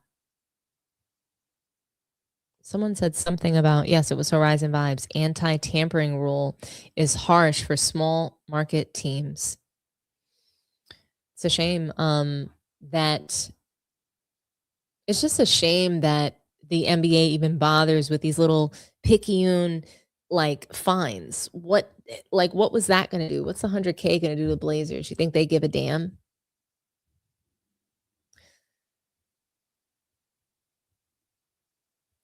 SGA should get it this year since the NBA gave his MVP to Joker 2 years ago. Like, I'm fine with waiting for Wemby to, take the MVP throne. Like, I don't need him to win it this year. I think that he should. I think people, in order to win MVP, you need to be dominating. Like, you can't just come into the league and, oh, you make it, through one season of 65 plus games and you're MVP. I mean, they don't have the best record, and Wemby's had